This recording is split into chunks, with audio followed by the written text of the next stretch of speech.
21 दिवस मी एक खास प्रकारची रेमेडी माझ्या केसांवरती वापरून पाहिली आणि त्यानंतर खरंच 21 दिवसांच्या आतमध्येच माझं केस गळणं पूर्णपणे थांबलं आणि सोबतच केसांची वाढ देखील होण्यासाठी सुरुवात झाली. मला तर सुरुवातीला विश्वासच बसत नव्हता की कोणतीही रेमेडी आपल्या केसांवरती इतक्या लवकर कशी काय काम करू शकते. पण जेव्हापासून मी ही रेमेडी माझ्या केसांवरती वापरायला सुरुवात केली तेव्हापासून माझे केस अगदी 3 ते 4 इंच एवढे लांब देखील झालेले आहेत.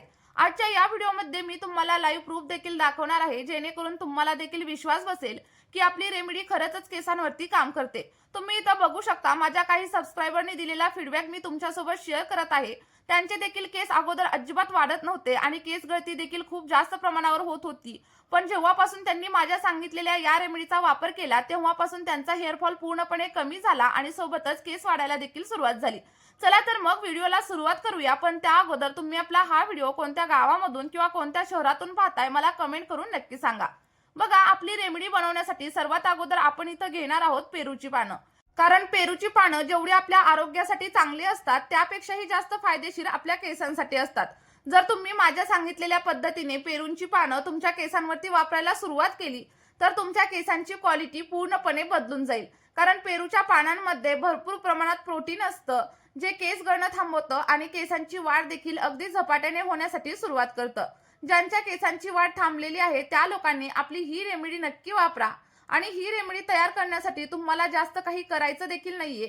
फक्त एक मूठभर एवढी ताजी अशी पेरूची पानं घ्यायची आहेत आणि त्यानंतर अगदी 4 ते 5 वेळा ती स्वच्छ अशी पाण्याने धुवून घ्या. कारण पेरूच्या पानांवरती धूळ माती बसलेली असते आणि धुतल्यानंतर पानं अगदी स्वच्छ आणि सोबतच ताजी होतील. आणि जर तुम्ही अजूनही चॅनलवरती नवीन असाल आणि चॅनलला सबस्क्राईब केलेलं नसेल, सोबतच व्हिडिओला लाईक केलेलं नसेल तर लगेचच करून घ्या. आणि आपली ही रेमेडी पूर्णपणे आयुर्वेदिक आहे, याचे कोणतेही साईड इफेक्ट आपल्या केसांवरती अजिबात होत नाही. त्यामुळे कोणीही न घाबरता आपली ही रेमेडी नक्कीच वापरू शकता. आणि ही रेमेडी कशी वापरायची, किती प्रमाणात वापरायची आणि आठवड्यामधून किती वेळा वापरायची हे सगळं काही मी तुम्हाला व्हिडिओमध्ये पुढे सांगणार आहे. त्यामुळे व्हिडिओ शेवटपर्यंत नक्की बघा. आता तुम्ही इथं बघू शकता आपली जी काही धुतलेली पानं आहेत ती आपण एका मिक्सरच्या जारमध्ये ऍड करणार आहे. लक्षात ठेवा, मिक्सरचा जार आधी व्यवस्थित असा स्वच्छ धुवून घ्या आणि त्यानंतर आपण घेतलेली पेरूची पानं या मिक्सरच्या जारमध्ये ऍड करा. आता ऍड केल्याच्या नंतर आपल्याला याच्यामध्ये थोडंसं म्हणजेच अर्धा ग्लास एवढं फिल्टर केलेलं पाणी देखील ऍड करायचं आहे. लक्षात ठेवा, जर तुम्ही पाणी घेत असाल ना तर ते फिल्टरचं घ्या किंवा मग पिण्यासाठी जे पाणी वापरताना तेच घ्या. बोरिंगचं पाणी किंवा मग खारं पाणी अजिबात घेऊ नका. यामुळे तुमची केस गळती अधिक जास्त प्रमाणात होऊ शकते. बघा, पाणी घातल्याच्या नंतर आपल्याला व्यवस्थित अशी याची पेस्ट बनवून घ्यायची आहे. आणि तुम्ही इथं बघू शकता आपण अगदी बारीक अशी पेस्ट याची बनवून घेतलेली आहे.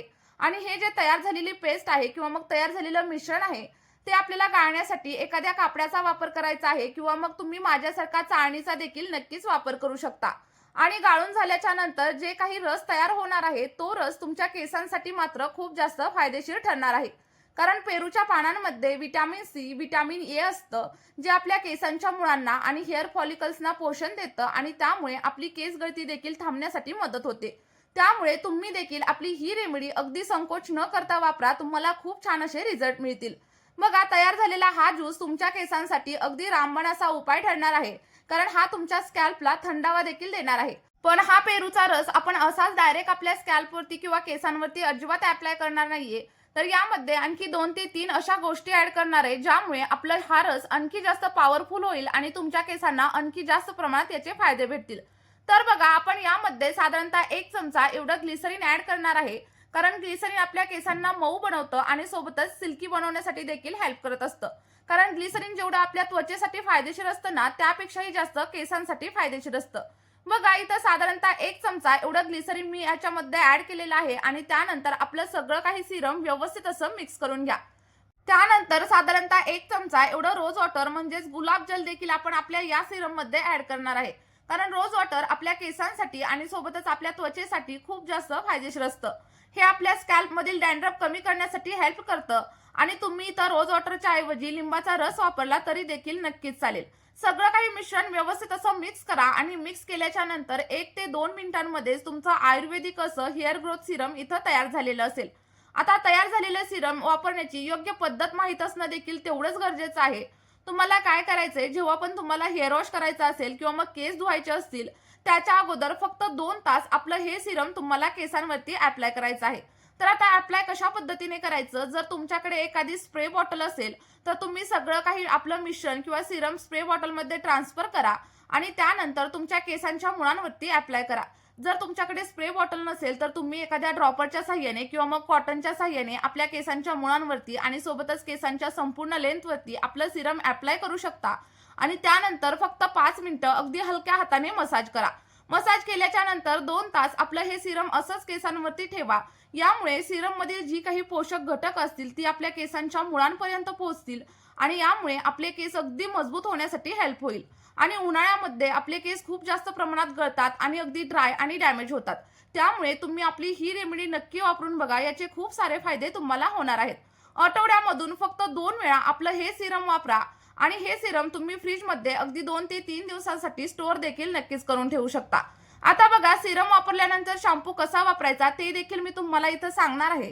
तर आपल्याला शॅम्पू डायरेक्ट आपल्या केसांवरती किंवा मग स्कॅल्पवरती अजिबात अप्लाय करायचं नाहीये. तर सगळ्यात पहिल्यांदा एक छोटासा बाउल घ्या किंवा जे कोणतं भांडं तुमच्याकडे असेल ते घ्या.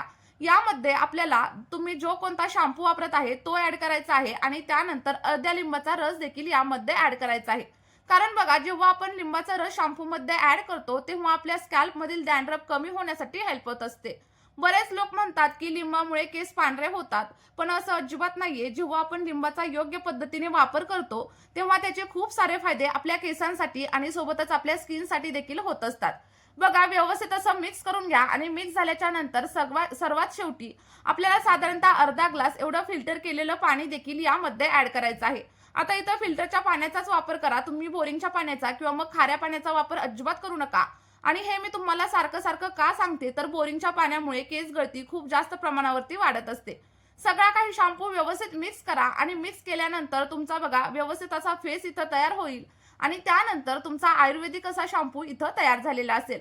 आणि हा शॅम्पू नेहमी तुम्हाला ओल्या केसांवरतीच अप्लाय करायचा आहे. अप्लाय केल्याच्या नंतर अगदी 2 ते 3 मिनिटं मसाज करा आणि 5 मिनिटांनी तुम्ही हेअर वॉश करू शकता. हेअर वॉश करताना जास्त गरम पाण्याचा वापर करू नका. अगदी कोमट पाण्याचा किंवा मग थंड पाण्याचा वापर करा. जेव्हा आपण गरम पाण्याचा वापर करतो तेव्हा केस अगदी ड्राय होतात, रफ होतात आणि केसांमध्ये खूप जास्त प्रमाणावरती गुंता होतो. आणि जेव्हा हेअर वॉश करता तेव्हा केस पुसत असताना जास्त रगडून किंवा मग जास्त जोरात घासून वगैरे पुसू नका. यामुळे आपले केस अगदी डॅमेज होतात. बघा, आपली ही रेमेडी आणि सोबतच आपला हा शॅम्पू तुम्ही आठवड्यातून फक्त 2 वेळा वापरून बघा. अगदी 20 ते 21 दिवसांमध्ये तुम्हाला तुमच्या केसांमध्ये अप्रतिम असे बदल झालेले नक्कीच जाणवतील.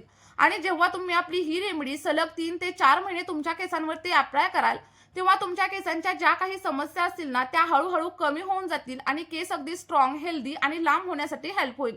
चला तर मग आपली ही रेमेडी तुम्ही देखील नक्की ट्राय करून बघा. तुम्हाला जे काही अनुभव येतील ते कमेंटमध्ये शेअर करायला विसरू नका. आणि सोबतच यामधील कोणत्याही घटकाची तुम्हाला ॲलर्जी असेल तर पॅच टेस्ट नक्की करा आणि त्यानंतरच आपली ही रेमेडी वापरा. चला तर मग या व्हिडिओमध्ये इथेच थांबूया. भेटूया आणखी एका नवीन व्हिडिओमध्ये. Bye bye.